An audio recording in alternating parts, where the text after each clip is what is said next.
जब तक हिम्मत रहेगा लड़ते रहेंगे। और मरने के लिए छोड़ दिया गया है। हेलीकॉप्टर से फूल बरसाया गया और सरकार अपनी इज्जत बचाने में लगी हुई है। एम्बुलेंस नहीं था, टेम्पू से लेके गए, वहाँ भी कोई नहीं है। आज हमारी आवाज हर हालत में सुनना पड़ेगा। नमस्कार, आप देख रहे हैं द न्यूज़ पोस्ट और मैं हूं समीर। आप देख सकते हैं कि राजभवन के पास पिछले 10 दिनों से एनएचएम एनआरएचएम कर्मियों की आमरण अनशन जो है वो जारी है और लगातार इनकी अब हालत खराब होने वाली लग रही है।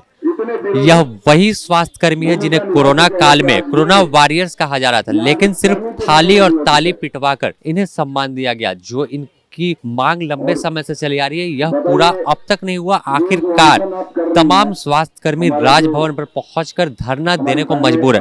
हम कुछ स्वास्थ्य कर्मी से बात करते हैं, कब तक ऐसा चलेगा आप लोगों का? कुछ लोगों की तबीयत खराब होने लगी है ज्यादा। बहुत लोग हमारे 24 तारीख से हमारे 21 साथी लगातार आमरण अनशन में बैठे हुए हैं, लेकिन इस सरकार की नींद नहीं खुली है अभी तक, इस गूंगी और बहरी सरकार की। हम लोग तो जानते थे कि हेमंत है तो हिम्मत है, ये सरकार है, हमारी मांगों के ऊपर विचार करेंगे और ध्यान देंगे कि हमारी नियमितीकरण जल्द से जल्द कराई जाए। मात्र एक सूत्री मांग है हमारी। जो बहनें हमारी 15 साल से 16 साल से काम कर रही है, उनका वेतन मात्र 16,000 पर खटाया जा रहा है। क्या यही मानवता है?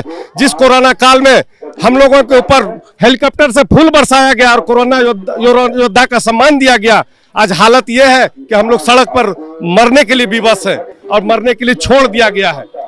इससे बड़ी लज्जा की बात क्या होगी? और भी कुछ लोग हैं यहाँ, हम जानते हैं। आप लोग कड़ाके की ठंड के बावजूद बैठे कब तक ऐसे करेंगे? आप लोग की अब जो स्वास्थ्य है वह भी बिगड़ रहा है।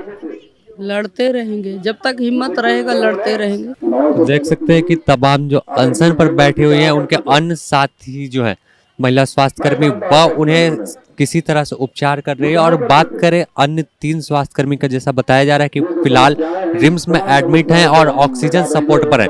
कड़ाके की ठंड है, लेकिन जो ये तमाम लोग हैं ऐसे ही आप देख रहे हैं कि दिन रात राजभवन के पास धरने पर बैठे रह रहे। हम कुछ और स्वास्थ्य कर्मियों से बात करते हैं और जानते हैं कि क्या मांग है और कब तक ऐसा चलता रहेगा। लोग को चुनाव के समय में इन लोग ने बोला था कि हम अस्थाई करेंगे और हम वेतन भी बढ़ोतरी करेंगे, लेकिन सरकार ने नहीं किया। इसीलिए आज हमारे एनएम बहनों ने यहाँ आज अनशन में बैठी हुई हैं 16 तारीख से। देख सकते हैं आपकी ये जो दूसरों का इलाज करते थे, आज खुद इन्हें इलाज की जरूरत पड़ी है क्योंकि आमरण अनशन पर बैठे और अन्य साथी जो हैं इन्हें उपचार कर रहे हैं। हम इनसे भी बात करते हैं, कब तक ऐसा चलेगा आप लोग? जब तक सरकार हम लोग की मांगे मान नहीं लेती है तब तक चलेगा। आप लोग यहाँ धरने पर हैं तो ग्रामीण इलाकों में और अस्पतालों में स्वास्थ्य व्यवस्था भी चरमराई है। स्वास्थ्य व्यवस्था पूरी तरह चरमरा गई है, लेकिन सरकार अपनी इज्जत बचाने में लगी हुई है। अभी अस्पताल में हम लोग अपने साथी को छोड़ के आए, एम्बुलेंस नहीं था, टेम्पू से लेके गए, वहाँ भी कोई नहीं है। पता चल रहा है सब हम ही लोग एप्रोनधारी हैं, बाकी कोई नहीं है वहाँ। हमारा यही का स्टाफ जाके वहाँ भी कर रहा है, वहाँ भी कोई नहीं है। करने के साथ साथ लोगों की सेवा से पीछे नहीं हट रहे। सेवा से पीछे कहाँ हट रहे हैं? आप एक लाइन से देख सकते हैं जो कार्यक्रम चला है, रक्तदान शिविर चला है, जांच शिविर चला है, हवन हुआ है, जो भी कार्यक्रम हुआ है उस सब जनहित के लिए किया गया है। हम लोग आज भी कर रहे हैं और कल भी करेंगे, लेकिन हम लोग का बस एक ही मांग है कि सरकार हम लोग को 2014 के तर्ज पर नियमित करे, दूसरा और कोई मांग नहीं है। और भी कुछ महिला स्वास्थ्य कर्मी, उनसे बात हम करते हैं। कितना उम्मीद है कि सरकार ऐसे धरने पर बैठने से आवाज सुन, कितना उम्मीद है कि सरकार ऐसे धरना और अनशन करने से आवाज आप लोग की सुन लेगी? आवाज सुनना पड़ेगा उसको। आज हमारी आवाज हर हालत में सुनना पड़ेगा, क्योंकि हम अपनी जान बाजी पर लगा दिए हैं। अब जान बचाने वाले स्वास्थ्य कार्यकर्ता आज जान देने को तुले क्यों हैं? उनकी कोई मजबूरी होगी, जरूर उनके साथ कोई नाइंसाफी हुई होगी। आज हम 16 साल से अनुबंध पर काम कर रहे हैं, अब हम मजबूर हैं इस तरह का आमरण अनशन करने को।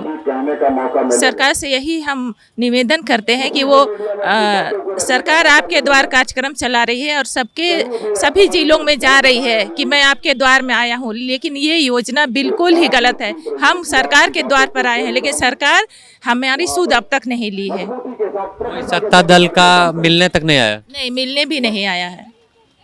हेमंत सरकार से हम यही निवेदन करते हैं कि वो आए और हमारी जो तकलीफ है उसे समझे और हमारी जो मांग है उस मांग को पूरा करे। 2014 के तहत जिस प्रकार उन्होंने पूर्व में अनुबंध कर्मियों को नियमित किया है उसी के तर्ज पर हमें नियमित किया जाए। और भी कुछ महिला स्वास्थ्य कर्मी यहाँ पर है, हम इनसे भी जानते हैं। काफी ठंड है, उसके बावजूद आप लोग 10 दिनों से डटी हुई हैं यहाँ पर।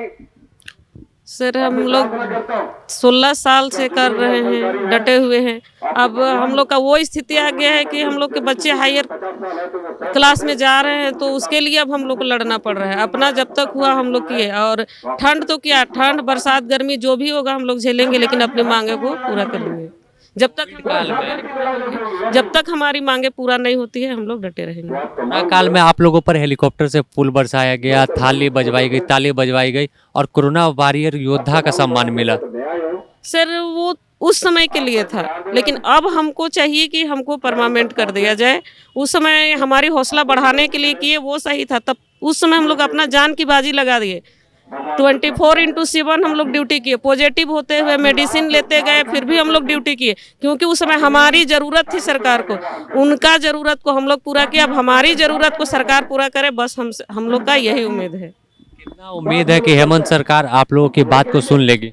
सर उम्मीद तो हम लोग रखे हैं कि सुनेगी, और जब तक नहीं सुनेगी तब तक उम्मीद रखेंगे और डटे रहेंगे। तो देख सकते हैं कि तमाम जो स्वास्थ्य कर्मी उनकी एक ही मांग है कि इन्हें नियमित किया जाए। अनुबंध पर पिछले 15 से 16 वर्षों से कार्य कर रहे हैं और एक उम्मीद लेकर आमरण अनशन पर अब बैठ गए हैं। पहले हवन किया, फिर रक्तदान, मानव श्रृंखला, लेकिन जब आखिर में कोई बात सुनने नहीं पहुंचा तो अब आमरण अनशन करने को मजबूर है।